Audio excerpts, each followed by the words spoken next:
Alright, so we have a bit of a recap here. Welcome back to Professor Layton versus Phoenix Wright. We started the Phoenix Wright part of the prologue. If you missed that, that was the first 2 episodes, and now we're in court doing the Phoenix Wright part of the prologue. So we've got this little recap here. After flying clear across the Atlantic, we finally found ourselves in ye olde London. Nick was stuck working right up to when we left, so he's kind of tired, but I'm pumped and ready to get my sightseeing on. Must be Maya's talking. Even though he said he was only here for the attorney exchange thing and wouldn't have to appear in court, we still ended up in court, and Nick said that I'm the one who would jinx us. Looks like we'll be defending Espella. Alright, I'm ready and raring to go.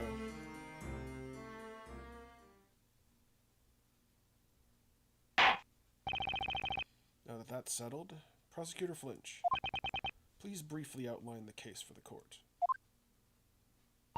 Yes, Your Honor. The incident took place on a small freighter moored at the harbor in the River Thames. The freighter was carrying goods away from London. The defendant illegally boarded the ship and tried to steal some of its cargo. But she was discovered by a crew member and captured by the ship's security guard. So, she was caught red-handed.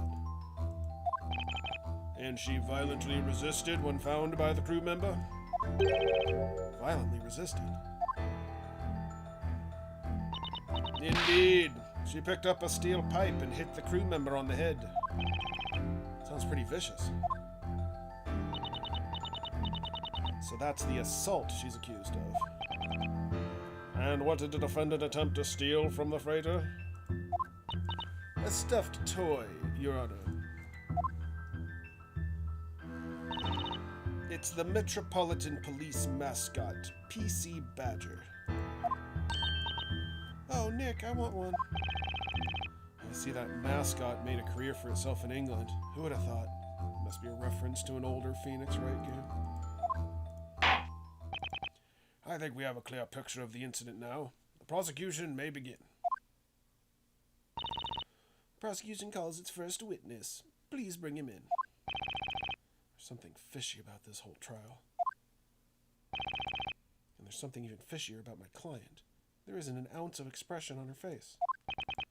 Better keep my eyes wide open. At least they don't have little dot eyes like Professor Layton. Witness, state your name and profession. A ship is always at risk at every hour, minute and second. That's where I come in.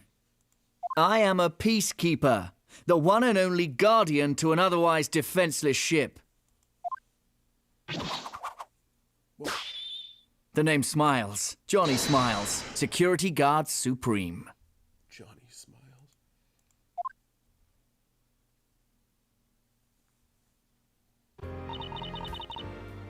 Yes.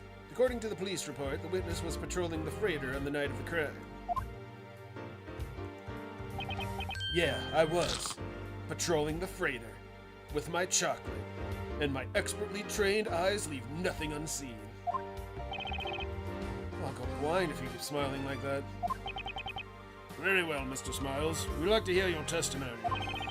Describe what happened during your night patrol. Yes, sir. Johnny Smiles will reveal all.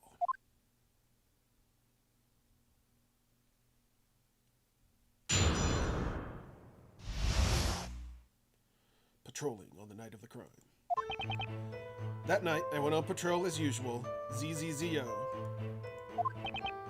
My keen ears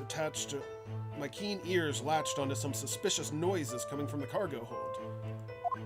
I sprinted at full speed to the cargo hold, but it was too late to stop the blow. The next moment, I captured the criminal. Expertly. Within seconds, I had established that there was nothing out of order at the crime scene. That seems a little odd. Nothing out of order. And so, the woman you arrested was the defendant, Espella Cantabella, sir. And as per standard patrolling procedure, all lights were on and you saw her clearly. Is that correct, Mr. Smiles? Yes, sir. I am an expert after all. Huh? Is it just me, or does he hesitate before saying that? The defense may cross-examine the witness. Yes, sir. Oh, I'm starting to talk like that guy. Let's see how skilled our visiting barrister is.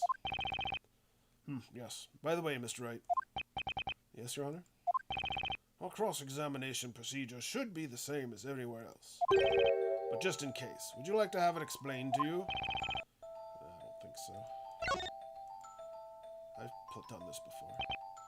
No, thank you. I'm fine. I press the witness on all suspicious statements to gather more information. And if there's a contradiction, I present evidence, just like I always do.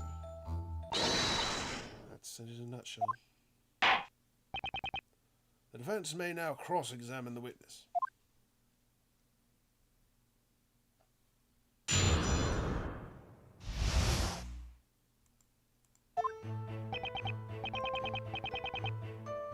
Hold it! What's ZZZO?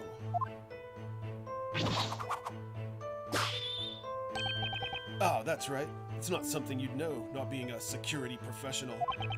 That's our special jargon. It's how we talk about our time in the trade. Let me get this straight, Mr. Professional. You're using letters to tell time? See, ZZZO stands for 2220, which is 10:20 p.m. Right. So 10:20 p.m. That's very accurate. How can you be so sure about the time? Well, that's when the TV show I always watch in the security room ends. TV show? I meant to do the rounds at 10 p.m., but for a pro like me, it's just a guideline. Doesn't sound very professional. Anyway, I was patrolling the ship like I do every night. Your Honor, may I? What is it, Prosecutor French? I would like to get the event straight while referring to this crime scene photo. The defendant and crew member were fighting in the back of the cargo hold. Is that correct? Yes, sir. They were fighting right under that emergency light. Some items are spilling out of the broken crate. Indeed, the crate was broken by the defendant with a steel pipe. Incidentally, the items we can see spilling out are stuffed toys depicting London's own police mascot, PC Badger. I see. The crime scene photos shall be added to the court record. The witness may continue his testimony.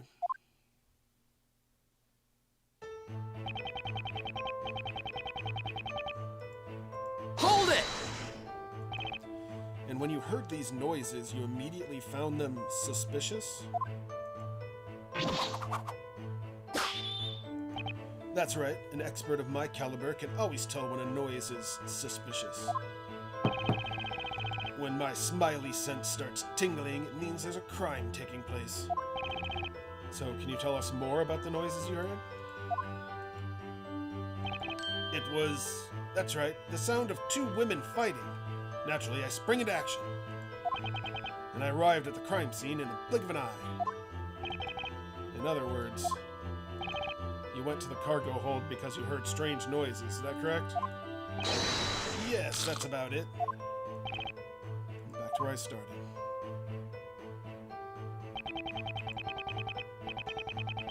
Hold it! The blow? The defendant, Miss Cantabella, hit the crew member with a steel pipe, didn't she? Yes, that's right. As I opened the door to the cargo hold, the defendant struck the victim's head. Had I arrived a second earlier, I would have gladly stopped the blow with my own head. I don't think a second would have made much difference. I don't take this expert too seriously, Maya. And the witness saw the defendant deal the blow. Is that correct? Yes, sir, I expertly witnessed the crime with my very own sparkling eyes. Is that so? I see.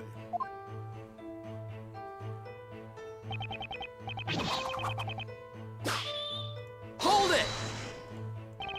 And you claim the assailant was the defendant, Miss Cantabelli? Precisely.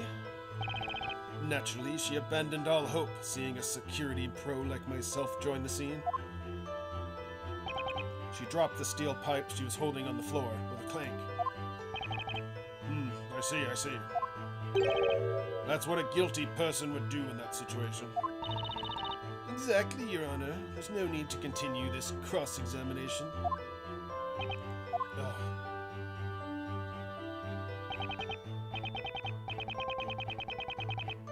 Hold it!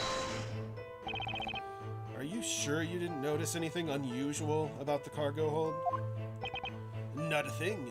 Well, aside from the defendant swinging that pipe around. Could someone else have been hiding in the room? Objection! Whoa. The security guard patrolling the freighter is responsible for checking every corner. He would have spotted an intruder right away. Isn't that so, witness? Yes, I carry my trusty pocket torch for precisely such a task. I've noticed anything suspicious in an instant. What is it, Maya? I was just looking at the evidence in the court record, and I get the feeling there's something funny about this testimony. You're saying that there's a contradiction? So that's all he has to say. Well, Nick, what do you think? We managed to get our hands on some new evidence, but pressing alone can only get us so far. Yeah, that means it's time to present evidence to the court. Present evidence. Compare what the witness is saying with the evidence in the court record. Sometimes they won't match up. It means they're not telling the whole truth. Right, thanks, Maya.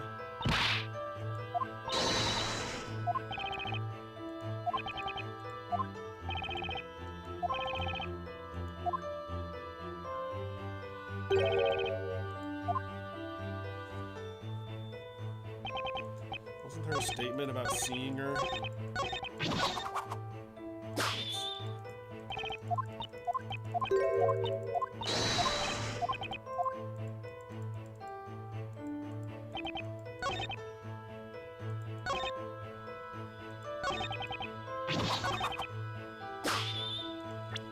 Nothing out of order.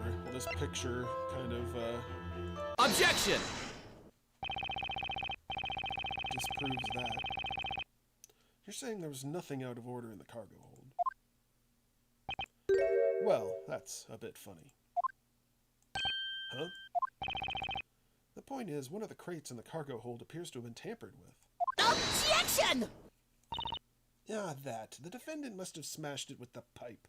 Nothing odd about it. Please take a look at the crime scene photo.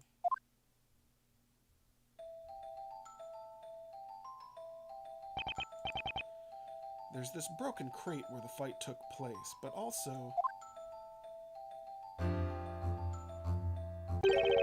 there's another crate here that seems kind of strange, don't you think? This crate, sitting quite a distance away from where the fight took place, appears to have been forced open. Isn't that the sort of thing an expert security guard should immediately notice? You testified that you established there was nothing out of order at the crime scene. So how come you didn't notice something so obvious? Ugh.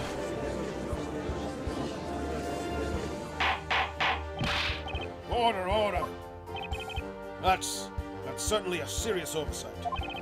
Particularly for something claiming to be such an expert. Objection!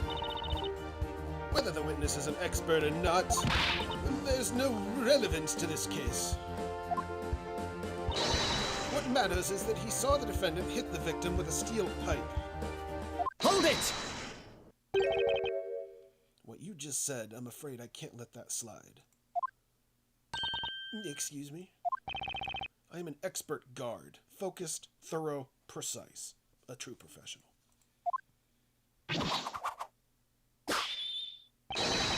To prove it, I will testify once more.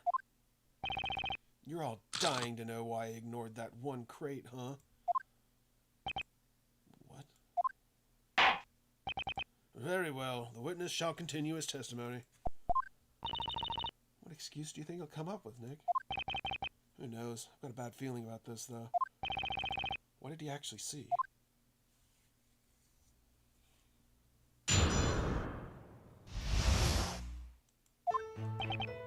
It's only natural that I missed the other crate. The lights in the cargo hold weren't on.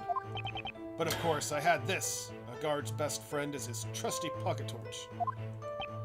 The emergency light was on, mind, so it wasn't so dark that I couldn't see. I saw that girl standing right in front of the crew member as she attacked. And there was no one else in that room. You have Johnny's word for it. That was weird. Wait a moment. The security company claims that the lights were on during the patrol. Yes, that's the official procedure, you see. But those light controls can be such a pain in the... Wait, no, that's not it. I mean, the truth is an expert like me doesn't need those lights to do his work. No, and I've got this. The focused beam of my trusty torch cuts through the darkness like a laser. The witness will refrain from pointing the torch in this direction. Justice may be blind, but I'd rather not be. Oops, sorry, Your Honor. This trusty torch shall be added to the court record as evidence. Covered in chocolate fingerprints. Ew, what is that? Now, what is it, Your Honor? This pocket torch is covered in something sticky. Ah, it seems my sweet little buddy's been up to some mischief. That doesn't sound right. Sweet little buddy? You mean your chocolate? Johnny left sticky fingerprints all over his flashlight. No, don't look at me. I'm not touching it. The defense may cross-examine the witness.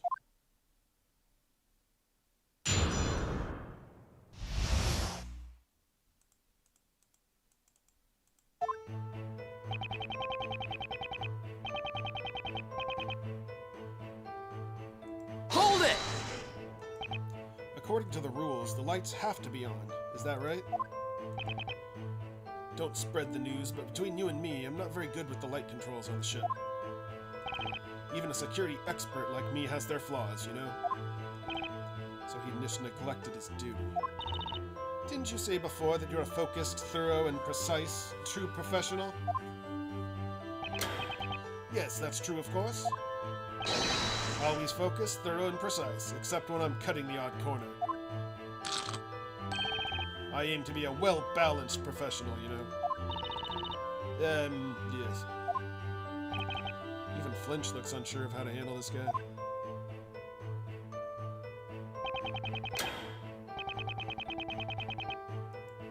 Hold it! The guard's best friend. You mean that flashlight? Flashlight? It's a pocket torch. Ever watch crime dramas, Tortlich night patrols, and all that? I've always thought it looked so cool. In fact, that's why I became a security guard.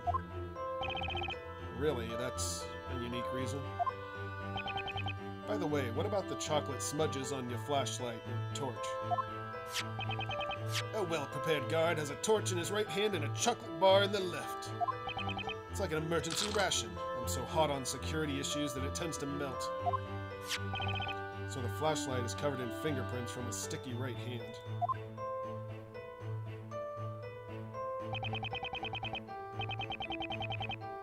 Hold it! An emergency light?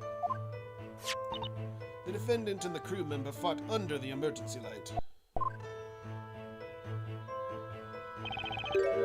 Ah, yes, there it is, in the back of the room. Yes, sir. The cargo hold was faintly lit up by that little red light there.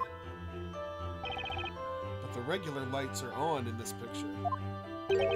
Well, yeah, I switched them on before the police came. What? I didn't want to risk my bright career over a slightly different take on the rules. After all, I'm an expert, and it's all in the details. You're an expert, all right. An expert in bending the rules.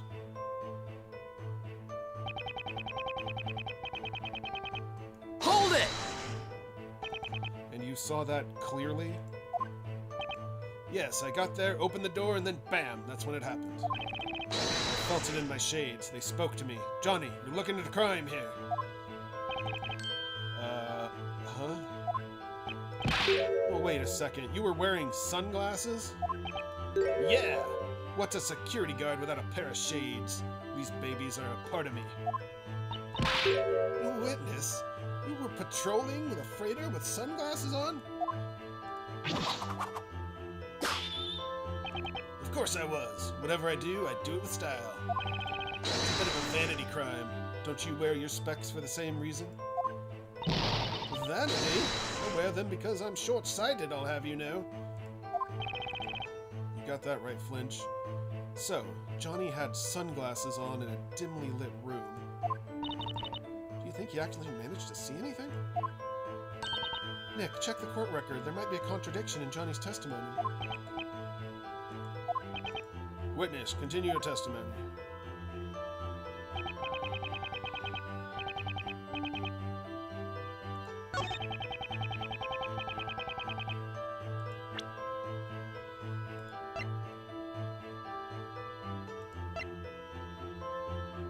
Back of the head. She was in front of the crew member. Objection! You're sure the defendant was standing right in front of the crew member? Absolutely. They were facing each other the entire time.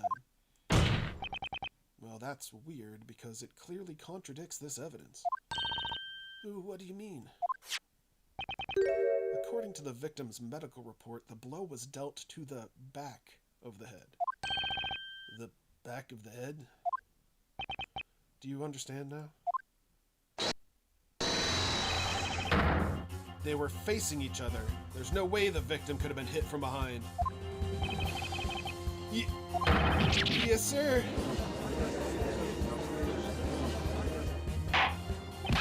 Witness, can you offer an explanation for this contradiction? Yes, explain yourself. This is the first I'm hearing of this.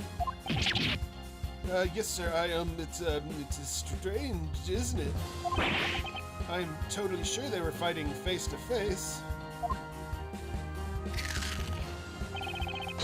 I'd swear there's melting chocolate bar on it. Doesn't look like he's lying, but then... Hey, Nick, look at me. Well, what are you doing, Maya? I was just checking if I could hit the back of your head while you're facing me. It doesn't seem doable, especially for someone as vertically challenged as me. How about you keep your dangerous little experiments inside the head of yours, Maya? I kind of like living things. At least we've learned a couple of important things. First, that this witness is unreliable, and second, that the prosecution didn't investigate the case properly. If my gut feeling is right, there's much more to this case than meets the eye.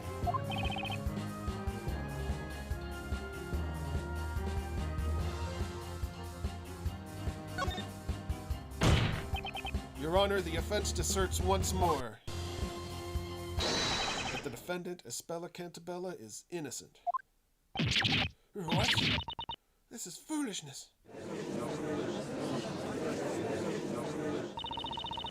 Who do you think you are, anyway? Waltzing in here with your ridiculous assumptions? Balderdash, I say. That's not how it's supposed to be. What did he just say? Not how it was supposed to be. In light of this new development, the court's opinion is that the defendant is in no way cleared of suspicion. However, the witness's testimony has been proven unreliable. That's more like it. Looks like I'm starting to win over the judge. Objection! Don't forget that the defendant admits all charges. Surely her guilt is beyond all doubt. Objection! The defendant is just a schoolgirl. You can't go on her confession alone. So far, we've only established one thing. That Mr. Smiles is neither an expert nor even a reliable witness. Hold it!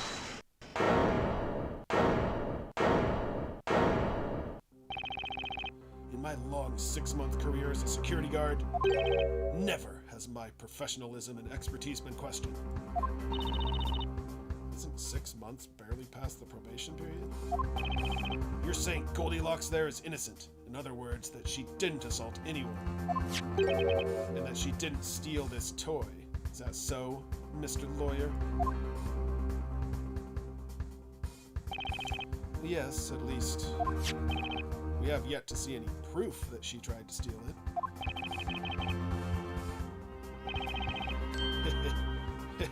I got you there. What got me how? I have a decisive piece of evidence. The proof that the girl was trying to kidnap PC Badger. What? Really? Even Flinch is shocked. When I seized the girl at the crime scene, she was clasping this in her hand. She didn't even seem to notice. And what would that be? It would appear to be PC Badger's tag, Your Honor. And now that you mention it, this mascot does have some sort of ill-fitting tag attached. What's this engraved on the tag? Is that an address? Oh, you mean there's an address written on there? It would appear to be Scotland Yard's and their telephone number. It is Scotland Yard's mascot, after all. This tag, it's been ripped from one of the PC Badger toys? Yes, sir. The suspect was caught in the act of nicking this very toy. The tag was ripped off during the fight. What? Then this tag is... What we have here is the decisive evidence that she was trying to steal the cargo. I wasn't expecting evidence like that. Objection! The witness, I was never informed of such evidence. If you had this in your possession, why didn't you hand it to the police? Sorry, Mr. Prosecutor. I'm an expert at what I do. And my expert advice to myself was that I'd better keep this as my secret weapon. So I waited for the right moment to single-handedly settle this trial. Looks like Flinch and I are both in uncharted waters now. This tag is vital evidence. It will be added to the court record.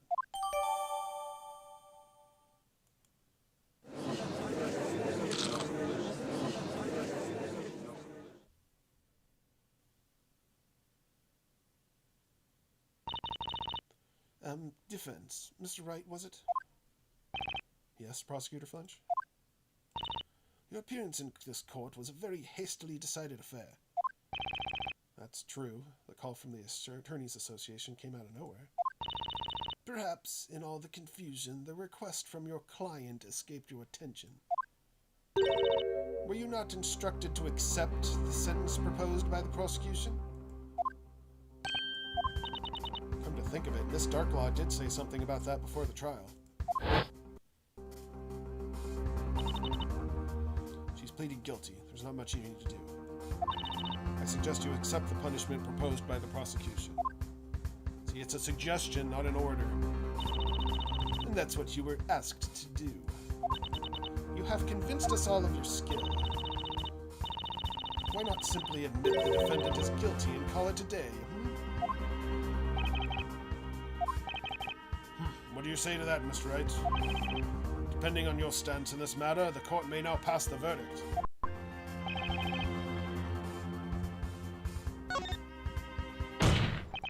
The defense requests that the trial continue. What? The defense stands by its assertion that Espella Cantabella is not guilty. Very well, Mr. Wright. If that is your desire, then I, too, have a request to make. Your Honor. Yes, Prosecutor Flinch? Prosecution calls its second witness. Hey, wait a a second, what about me? Come on, guys, don't forget about Johnny. Let me start over from the top, no detail omitted. I suggest you leave the witness stand and go back to witnessing your crimes on television. Yes. Yes, sir.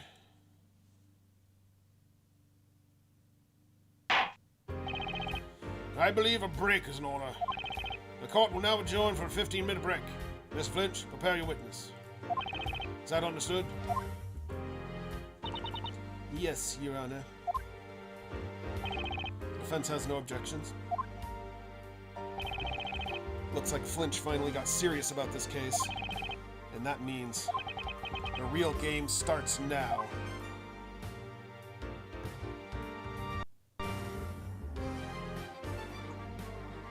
To be continued.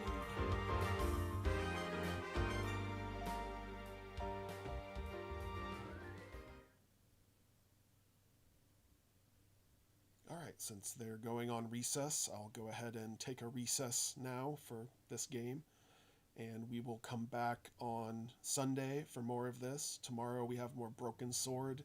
If you're into this kind of mystery game style adventure, it's a little more of an adventure than this one is. This one's more puzzly. But yeah, if you like that kind of thing, you'll probably like Broken Sword too. I also played the first Broken Sword toward the end of last year, so you can check that out. And we will have more of this on Sunday, so you can see the end of this trial on Sunday. We'll finish it up and move on to the first chapter, see how these stories interconnect, besides just sharing a character. So anyway, hope you enjoyed, and see you next time. Later.